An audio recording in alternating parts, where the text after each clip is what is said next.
Hello, friends and enemies alike. This is Elizabeth again with the second episode into my podcast, which is a deep dive into a rabbit hole that is Adelaide's dirty, disgusting, and vile underbelly, and the family murders, of course, which stinks more than Lake Alexandrina on a good day. Episode 2 continues from last week's episode of the family's history and its first victims. But the way I wanted to do this particular episode is I wanted to divide it into 3 parts. The first part is I wanted to focus on Dr. George Duncan. The second part, I wanted to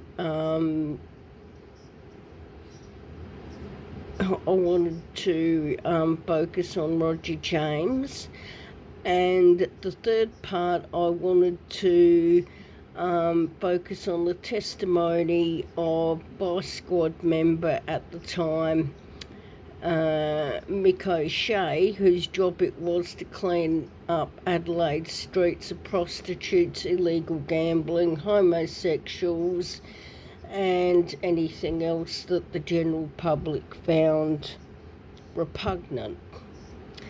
So without further ado, we will get on with this podcast. Now, Dr. George Ian Ogilvie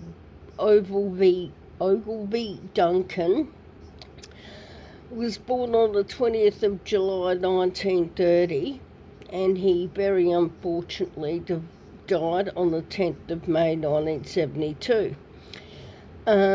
He was an Australian law lecturer and professor at the University of Adelaide.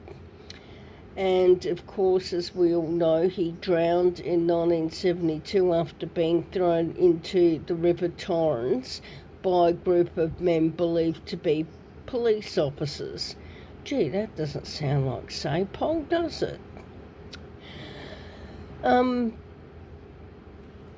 would say that the public outrage from this incident really did generate change in attitudes towards homosexuality in general in Adelaide, and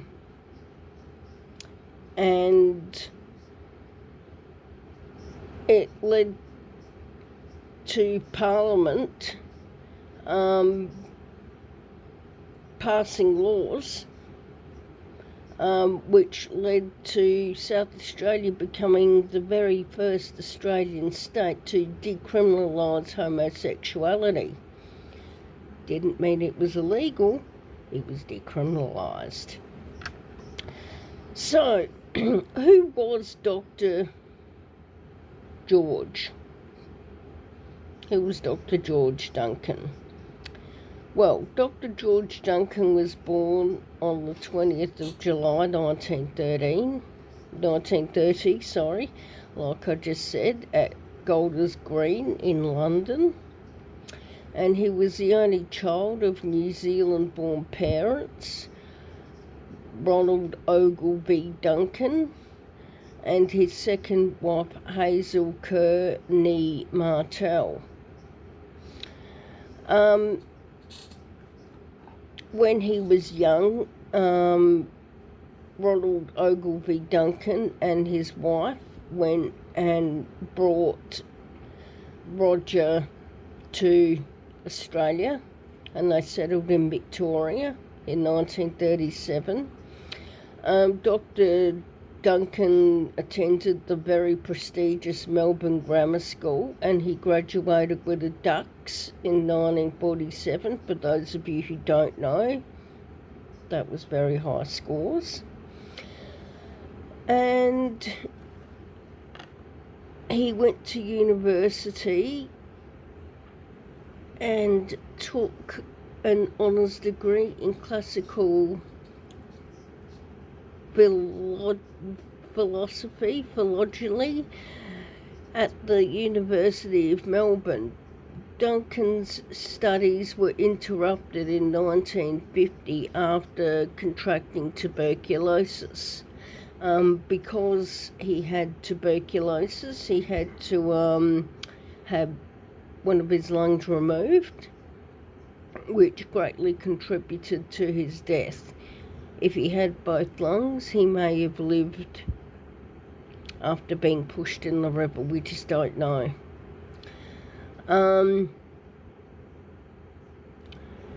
1957, he recovered enough that he was able to continue his studies, and he entered St. John's College in Cambridge. He moved back to England, and he was awarded several degrees, including a Bachelor of Arts in 1960, a Bachelor of Laws in 1961, and a Master of Arts in 1963, and a PhD in 1964. And from 1966 to 1971, he taught law part-time at the University of Bristol and published his doctoral thesis in 1971. So he was quite an accomplished professor and teacher.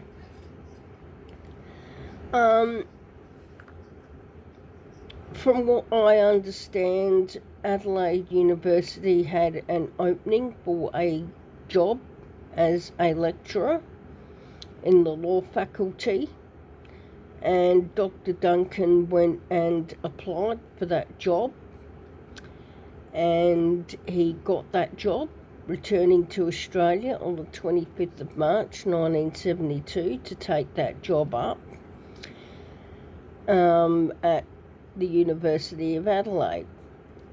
Because his move was so quick, they couldn't find anywhere suitable for him really, so he moved into Lincoln College in North Adelaide.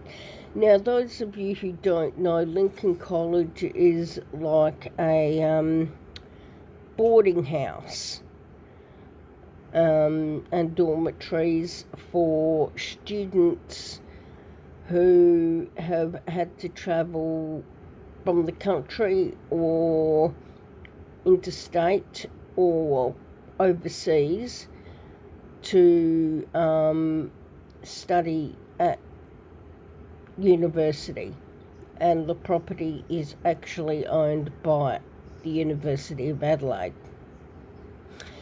Anyway, so around 6 weeks after Dr. Duncan arrived in Adelaide, he was not here very long at all, he was thrown into the southern bank of the River Torrens near Kintore Avenue, and he drowned. It's interesting to note that in 1988, a gentleman called Julian Clark gave a police statement about what he saw at the beat on the banks of the River Torrens in 1972.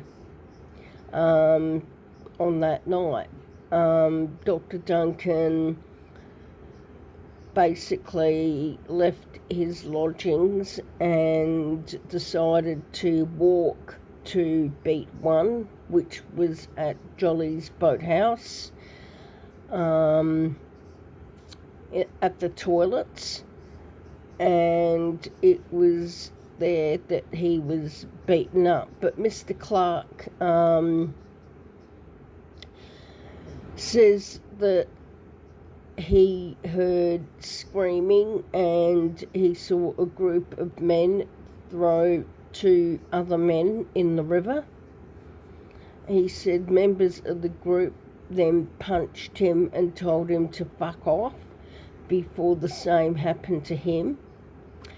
However, Mr. Clark later told Ivan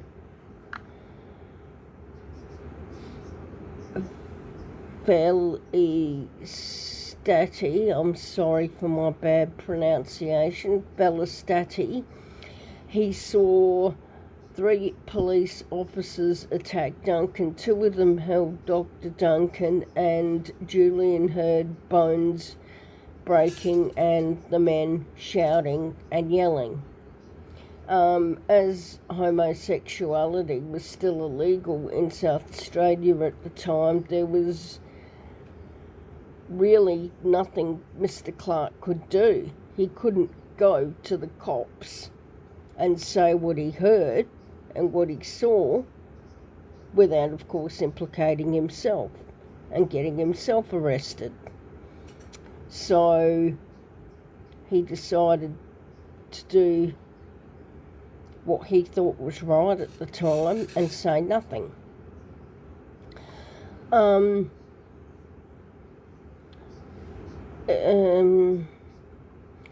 And all of this happened at around 11 o'clock at night, so it was quite dark. Jolly's boathouse and the toilets are well known for being a very, very badly lit area. Anyone could come behind you, and as I plan to demonstrate, anyone could come behind you and accost you, and you wouldn't even know. And I'll plan to demonstrate that when I go and do my video viewings later on when the weather gets warmer. So back to the story.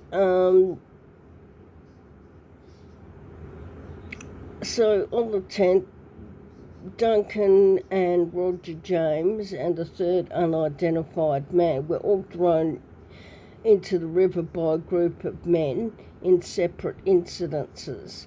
Now, when they say separate incidences, I don't know whether that means they went and threw 2 of them in the river, went away, come back, bashed another one, and threw that one in the river. But Dr. Duncan and Roger James were thrown in the river both together. Because Dr. Duncan wasn't able to swim, he didn't know how, and he only had 1 lung, he very, very quickly drowned. Also, you got to remember it's May, and back in the 70s, the weather wasn't like it is now. In May now, you still get warmish weather right up until about June. Back in the 70s, by May, winter would have already started, so that river would have been absolutely freezing cold, and Dr. Duncan would have died within minutes, even if he could swim, and even if he was 100% fit and healthy.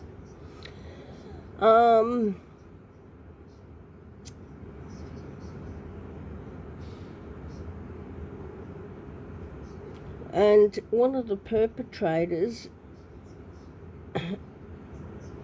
who was a cop, then stripped and entered the river in search of Duncan. What I think happened was one of the cops didn't see Duncan come up, got very, very scared because he just realised he didn't just bash someone, he killed someone, and tried to go in and find him, but he couldn't. So they just left him. Roger James, however, wasn't thrown very far into the river at all. He basically got thrown into the reed bed and he broke his ankle. And he could still walk, kinda, and he kind of made it up the embankment and followed the path up to up to the road, and a passing driver noticed him and decided to render help.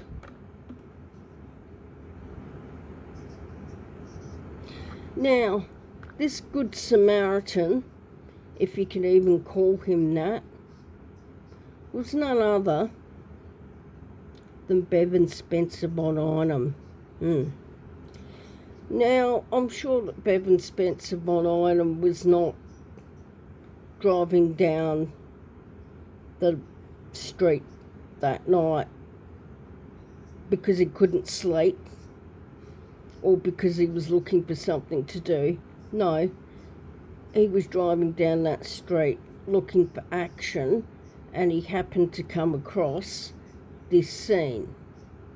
So he bundles Roger James into his car and takes him to the Royal Adelaide Hospital and leaves him there. Okay? Investigations and trial further down the river, 27-year-old Roger James was walking home from dinner with a friend. He had always maintained he was not cruising the beat that night. Really? So you would hang around Jolly's boathouse at 11 o'clock at night for no reason? Because you were bored? No, he was looking for a screw. Anyway,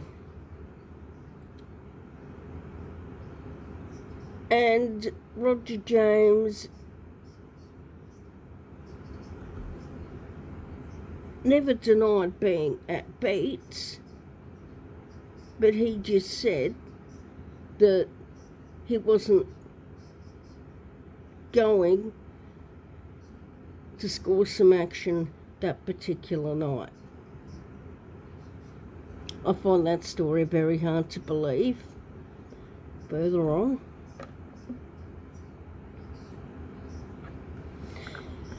Now, Mr. James's hair was long, straight and black, and being gay had got him an honourable discharge from the army. He used to be in the army, and that didn't worry him because it's what he wanted.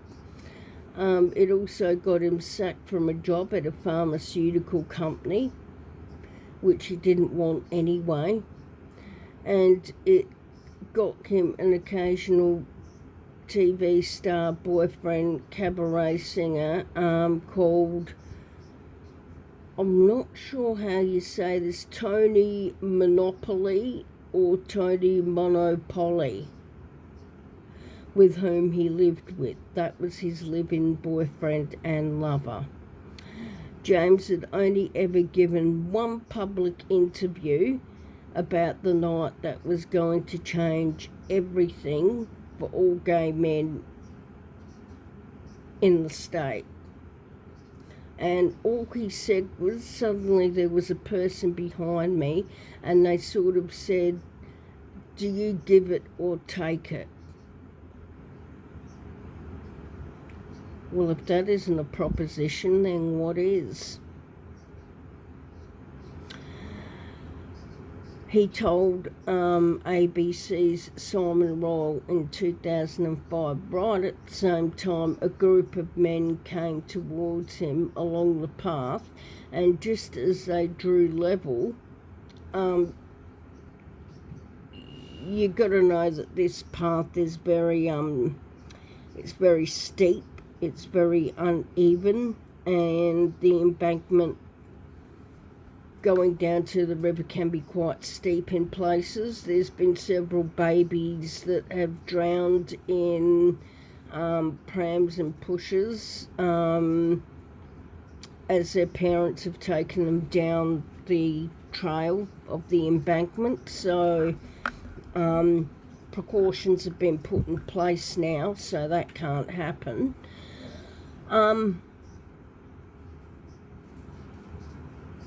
And he just said that a group of men just came towards him along the path, and just as they drew level to meet each other, one of them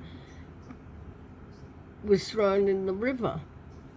The person behind Mr. James suddenly pushed him in the back so that he collided with the approaching group. They grabbed him, and he said, I somehow had my back to the river, and they pushed me and I fell in, but my foot slipped down into the pylons of the riverbank. I was completely extended, and I just felt and heard a crack, and I knew that I had broken something.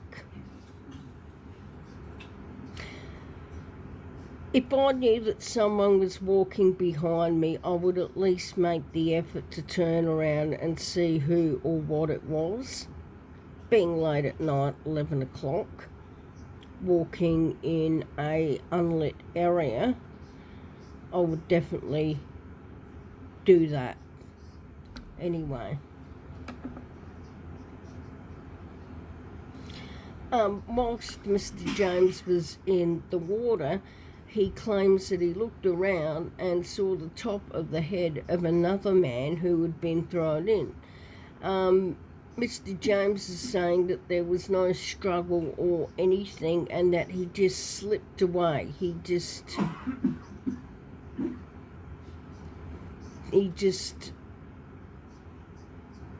sunk into the river, and he says that the river swallowed him.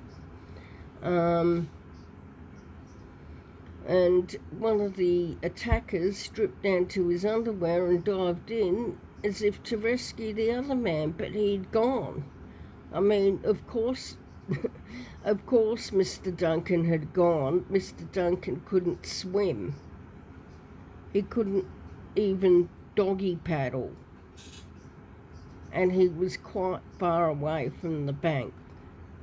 And the River Torrens is a notoriously dirty, smelly, stinking river that fish don't even live in. It's that gross and vile. So he just would have just sank in the mud. He just would have just gone straight down. So they couldn't find Mr. James, so the attackers got scared and they ran off. I think that these cops knew that they had killed him. They threw him in, he didn't come up. One of them went in to go get him, Mr. Duncan.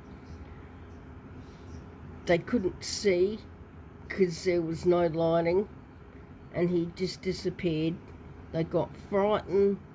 They all ran off, probably to the squad car to all get their story straight about what happened, because that's the way things go in South Australia. It's safe hole. Anyway, Roger James crawled to the road and he waved down a passing car, which we've already ascertained was driven by Bevan Spencer von Einem, who was obviously out looking for a route at that time of night. And Roger James kind of knew him anyway, from parties, and also him and Mr. von Einem bumped into each other at the same beats, as you would. At the time, Adelaide's gay community would have been quite small and very tight. So he took Mr. James to the hospital where the alarm was raised. And, if it hadn't been for if it hadn't been for Roger James presenting to the Royal Adelaide, I don't think they would have ever even looked for Dr. Duncan. I don't think they would have even tried to find him. But,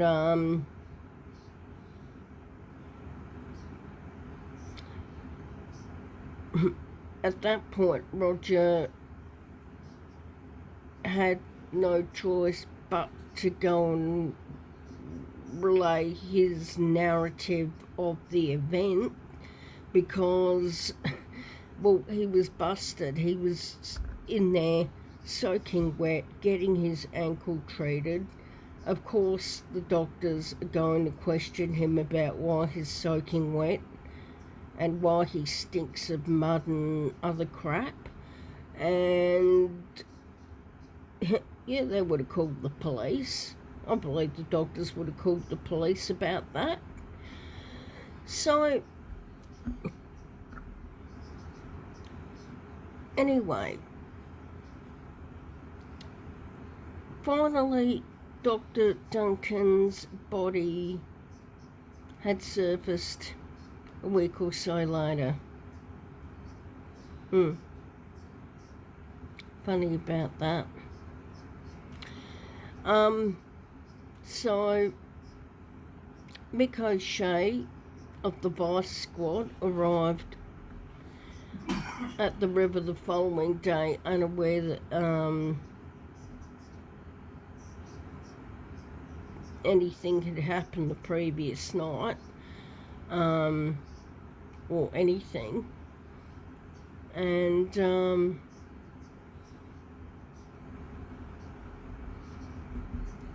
all he knew is that the whole squad had been ordered to attend a farewell booze up the previous night, because one of his colleagues had been retired, and there was a lot of bravado going on at the hotel that these cops were at, and they were boasting about their escapades with the gays down at the river, because like I said, this happened all the time. Every night they went down and they beat somebody up, and this went on for years before somebody died. But it was inevitable that somebody was going to be killed. I mean, the laws were so archaic, it was inevitable that somebody was going to get killed.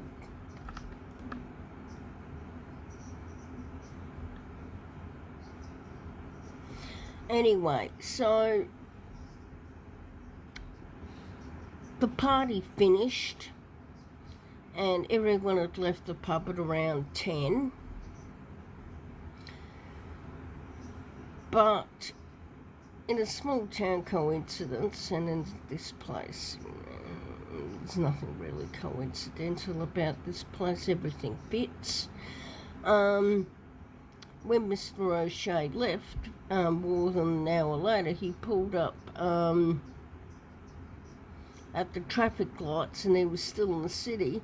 And now there was a lot of talk about a body that had been pulled out of the river. And he's there going, what the hell, we were all at the pub. What body? And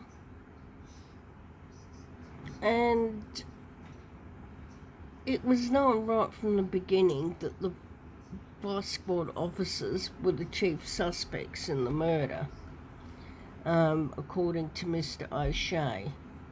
And it was the talk of the night. And as SAPOL do, they thought, frickin' hell, this is going to be a complete clusterfuck. This is going to get really messy. There's going to be inquiries. They're going to want answers. The family's going to kick up a stink. So they decided to all get together and get their story straight, as SAPOL do. And so the superintendent called them all in, as well as Mr. O'Shea. And he came down very, very early in the piece on Thursday morning to advise that there was a terrible thing that happened and that senior officers, I won't name one of them because he is my ex-friend's grandfather, except I'll call him Constable L, and Turner, were going to do the inquiry, and quite clearly they were investigating by squad members, and there were instructions that no one knew nothing about it. Absolutely nothing. You kept your mouth shut. If you were there on the night, you shut the hell up. If you heard rumours about what happened on that night, you shut the hell up. That's the way it was. So,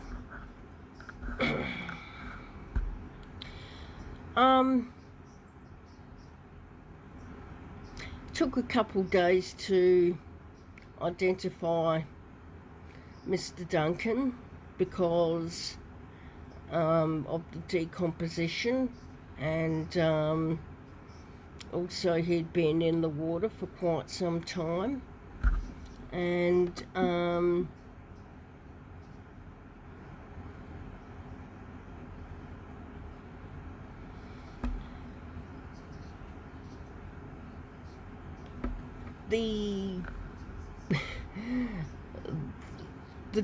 the forensic pathologist, Dr. Kyle Manock, had him pinned as a homosexual at his autopsy,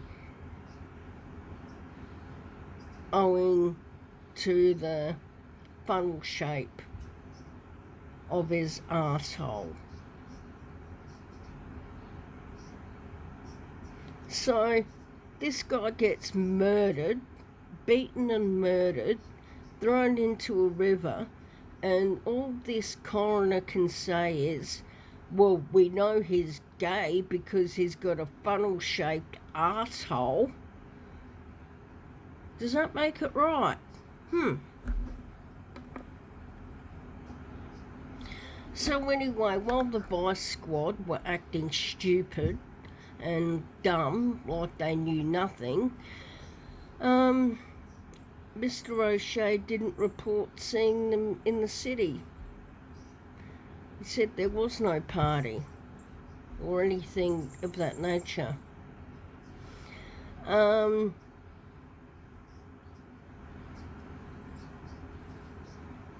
A guy called Kevin Williamson, who'd spoken to the attackers, remembered exactly what they looked like, but told investigators he couldn't recognise them.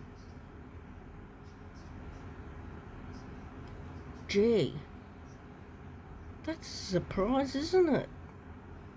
I wonder if they maybe threatened him or beat him up, threatened to throw him in the river too. Who knows? Anyway, as we go on,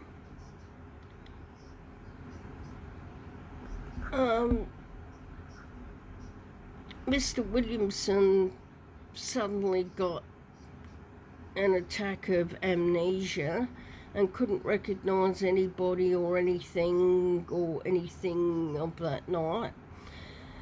But he said he was a bit wary because when he first went up there to identify them, They told me the suspects were police officers, Williamson recalls. Another man who would become known as Witness A had also been thrown into the river that night, and he also said coincidentally he couldn't recognise his attackers, even though he'd been tricked into getting out of his car to follow one of them down the riverbank. I don't know. Maybe our whole police force is full of stupid people with amnesia, but nobody knows nothing about these people being thrown in the river. The other victim, Roger James, is brought to police headquarters on crutches. And you got to remember, this would have been his worst nightmare. If he was thrown in jail and put in general population, he was gay. I don't doubt that the prisoners would have killed him. So Mr. James, who would have been scared shitless at the time, said that they took him into a room and he had to remain standing. He wasn't even offered a chair to sit down on. And I believe that that was to make it more painful for him, so he would expedite identifying the people. And so they started bringing them in one at a time. And he said, so I think I asked one of them to speak or turn around or something, and then he said to the police officer, "Is that all, sir?" And I thought, hang on, that's a bit strange. You know, like, why would this common criminal be calling this policeman sir? And I thought, they're trying to trick me. You don't reckon, Mr. James? I don't want you to talk.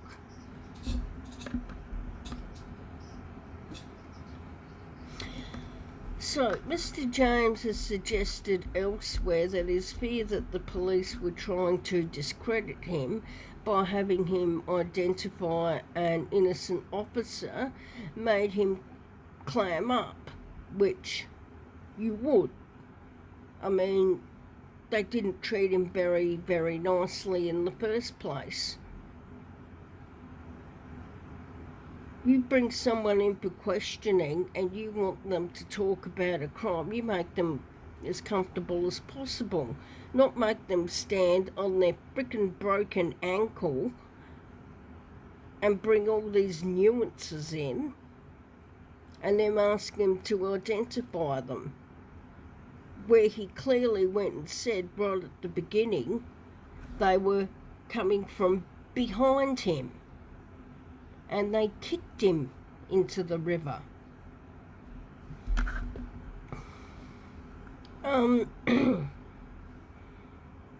So the investigation into Duncan's death came up with nothing, which is nothing unusual in South Australia at all. Crime and deaths and murders happen in South Australia all the time and nothing ever gets done about it. Nothing. Now, mind you,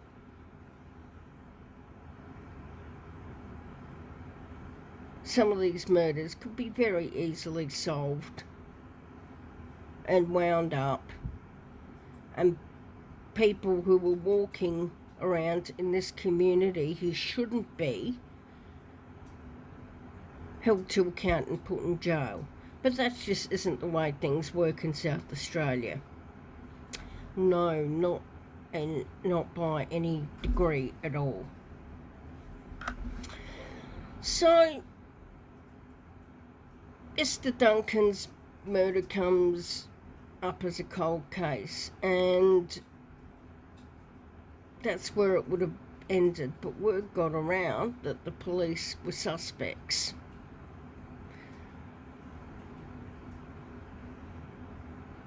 I think there were a few boasters in what was going on. Anyway, so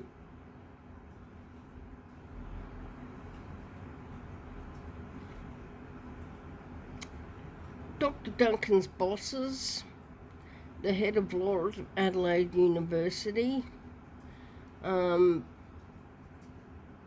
Professor Horst Lauke, had started writing letters to the Advertiser agitating for further inquiries, and so there should have been. A man was murdered.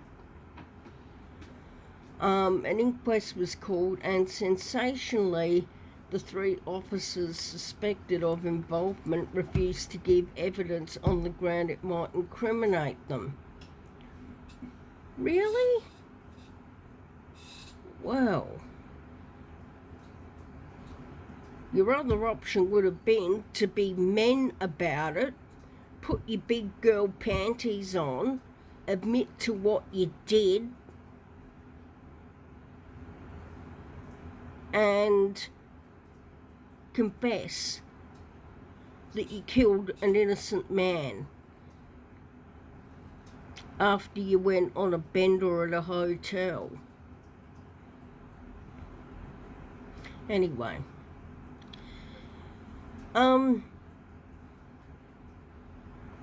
inquest, of course, being South Australia, failed to reach a conclusion as to who killed Dr. Duncan, though the 3 police officers were pushed out of the force. I would say that was simply because of the fact that they got caught. They got caught red-handed, and they couldn't be cops anymore, so they left. But not to be outdone, the agitation continued, so 2 Scotland Yard detectives are called in for an independent inquiry, and that would have really put the wind up Sapole. You betcha. So, once Mr. James couldn't identify his attackers, but when they came to interview Kevin Williamson, he thought, well, why not? Even if they were police officers, they're not exempt from the law, are they? Technically not, but this is South Australia. As I mention again, this is South Australia.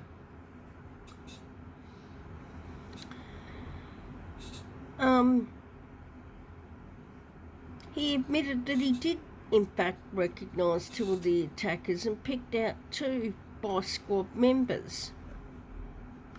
Even so, Mr. O'Shea, the Vice Squad cop, felt that Scotland Yard, the investigation that they were doing, was bullshit right from the start.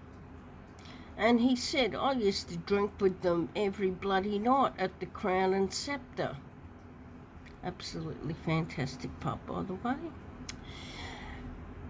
He says, and eventually one night I said to them, when are you actually going to go and interview me about this formally?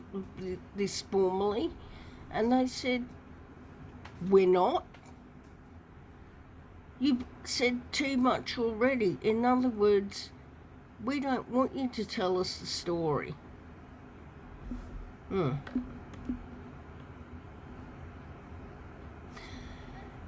So,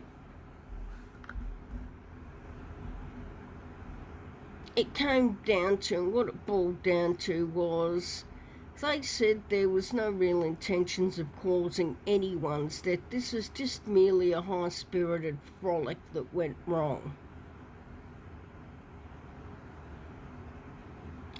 Really? You go and you bash someone, you put them in a river and they drown, and that's considered a frolic? An oopsie? An accident? Ridiculous. Detective Chief Superintendent Bob McGowan from Scotland Yard wrote in his report, only tabled in Parliament in 2002 because there was a suppression order on it. SA great, the suppression state.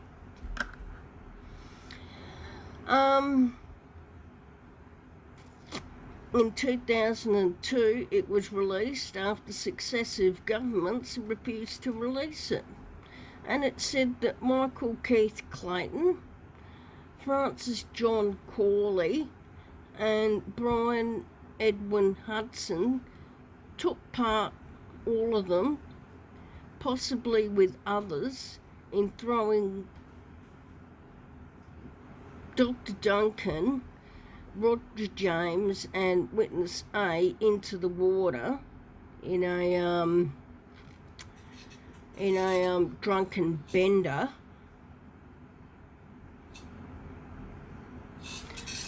But despite further intensive inquiries, no other further witnesses have been found who can assist in providing further evidence against them.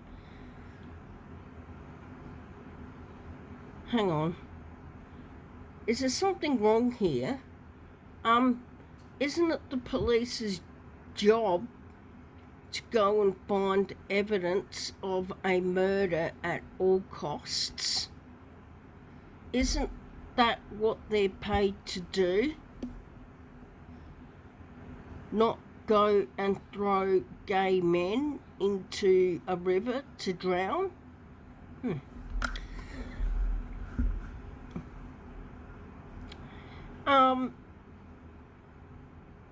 There was no real intentions of causing anyone's death. There was just, there was really a high-spirited frolic which went terribly wrong. Don't you just hate it when, people die when you're just trying to have fun? Doesn't that really piss you off? Anyway, McGowan did suggest that Williamson changing his story may tend to substantiate charges being preferred, but I submit for this report for directions, which basically means he wants to give the report to the legal eagles to decide whether they want to press charges or not. The prosecuting authorities, however, declined to act. Gee, that's a surprise. Mick O'Shea felt that his career was ruined by the Duncan drowning. He felt his name was forever besmirched by being in the vice squad at the time and having his picture in the paper, leaving the inquest. So, Mr. O'Shea is pissed off because he was a member of the vice squad. He probably knew what the vice squad were doing at the time. Yet, if it sat not well with him, he couldn't transfer to another squad or another department within the police force. That doesn't even make sense. Anyway,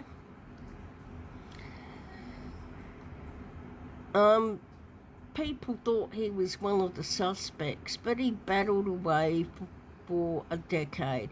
His hatred of the bosses grew as he rose very slowly to be a detective in the CIB before he quit in 1981. In 1985, he decided to go public with what he knew about the Vice Squad. Isn't that something he should have done right at the beginning in 1972? Anyway,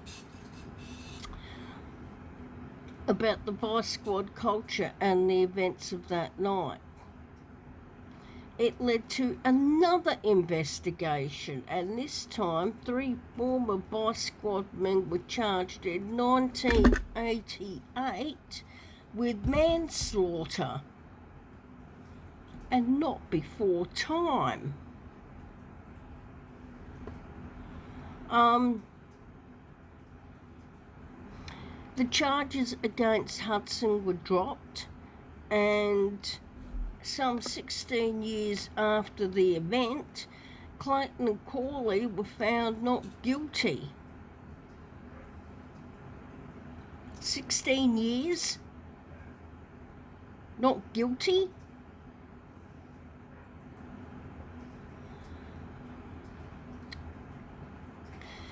I mean, obviously there's been no justice for Dr. Duncan. I mean, the fact of the matter is that his death is still classed as unsolved. But within 7 weeks of his death, the first bill in Australia to decriminalise homosexuality was introduced to South Australian Parliament. By the time it was passed, it was considerably watered down, but over the next few years, by the time the 80s rolled around, South Australia became one of the first states in Australia to decriminalise homosexuality. Decriminalised, not legalised.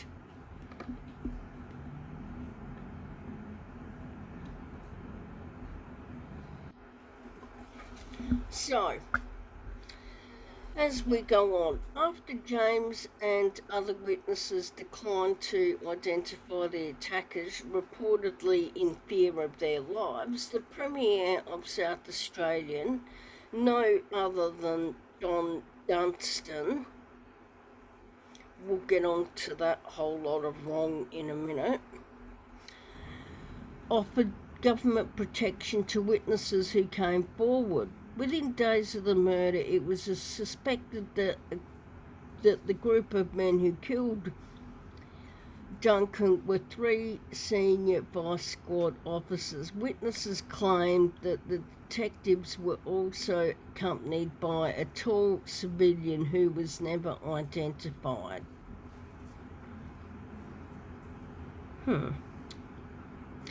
Public debate was so great that Don Dunstan permitted Police Commissioner Harold Salisbury to call in detectives. So this is where the whole Harold Salisbury affair comes in.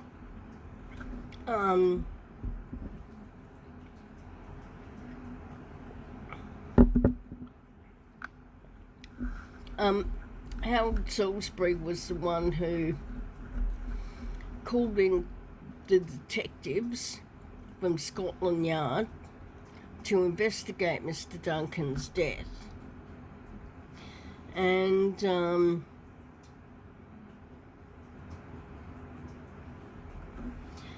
basically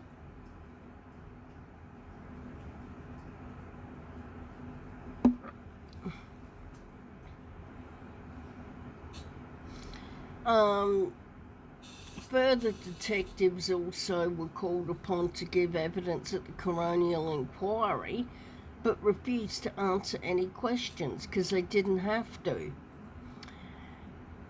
Then they were subsequently suspended from duty and eventually resigned. They should never have been cops in the first place. The coroner returns an open finding on the 5th of July 1972, which led to the Crown Solicitor announcing on the 24th of October 1972 that he had decided against proceeding with any prosecution. I wonder who told him to do that. On the 30th of July 1985, former Vice Squad Officer Mick O'Shea, who had resigned in 81, told the Advertiser that the group involved in Duncan's death were Vice Squad officers and that there was a cover-up to protect them. Gee, you don't say.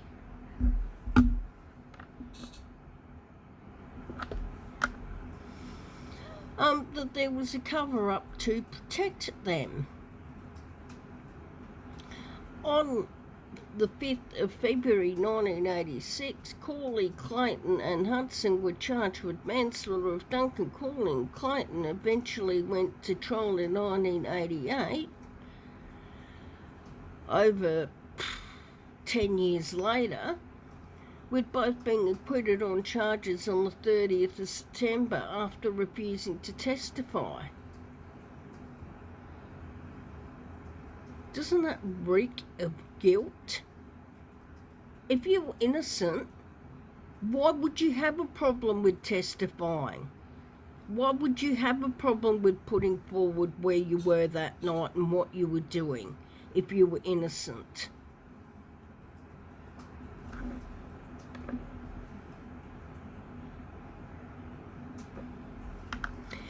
During the trial, Mr. O'Shea made specific allegations that there was a common practice for Vice Squad officers to throw homosexual men into the river, that certain members assaulted homosexual men, and that on one occasion they had chased an individual while firing shots from their gun. Gee, that must have been the height of good humour.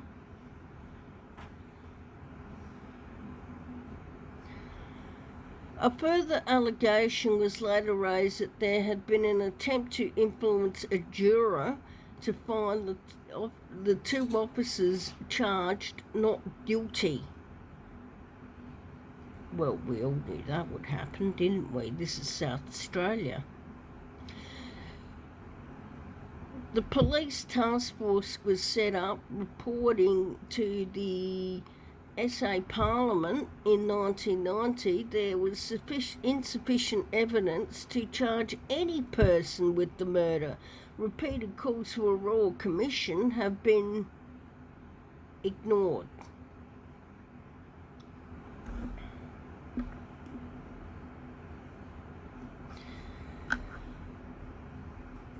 So, on the 40th anniversary of Dr. Duncan's death, a bill was passed and Police Commissioner Grant Stevenson talked publicly about the murder, saying the case remained open and that a $200,000 reward was on offer for info, leading to a conviction.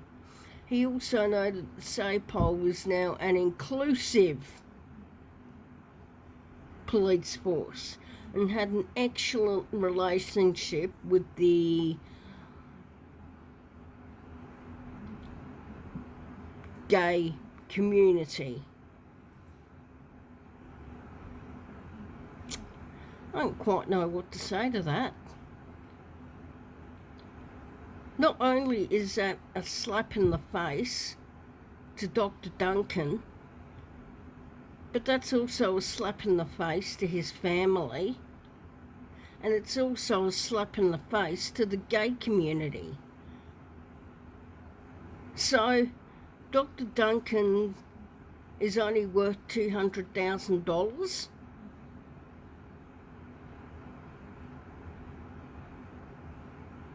Really? And the fact of the matter is that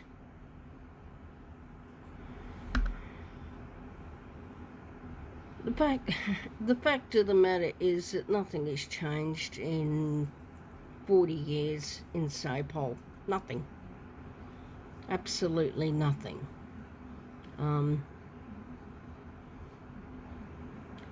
Being gay in Adelaide, I wouldn't wish it upon my worst enemy. Anyway,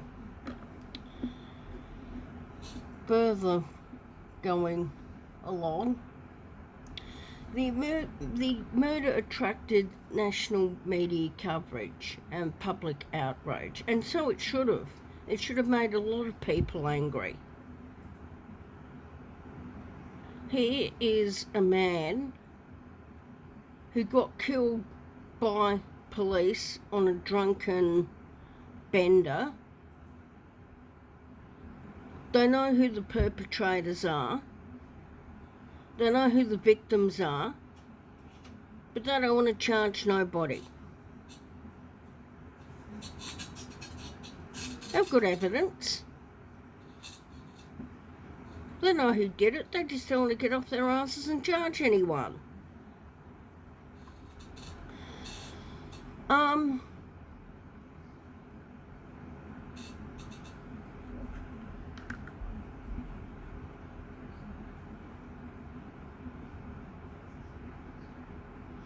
Now this is where it gets murky. A gay and feminist activist led by John Rewalt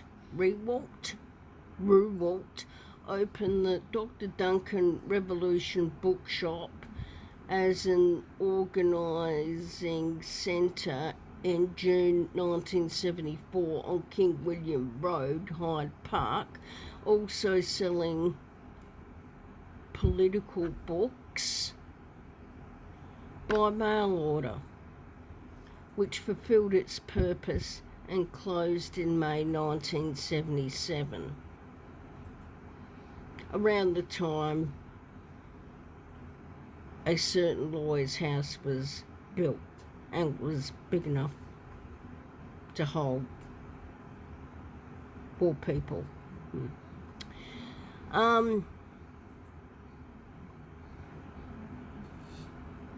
As a result of the media attention, a Murray Hill, a Liberal Party member of the Legislative Council, introduced a bill on 26th of July 1972 to amend the Criminal Consolidation Act, or the Summary Offences Act, whichever you want to call it, that criminalised homosexuality.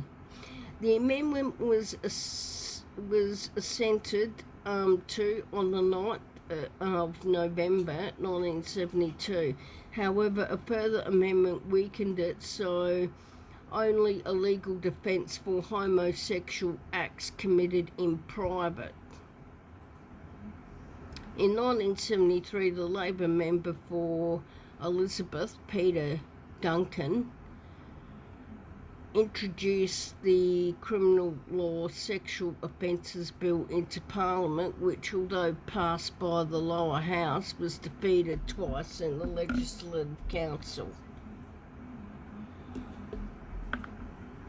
Reintroduced, defeated, reintroduced the third time and passed, all on the same day, making Australia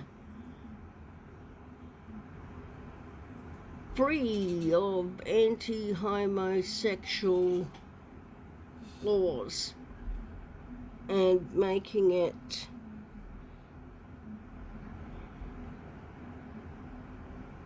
legal, well, not criminal, to be homosexual. Decriminalised, not legalised.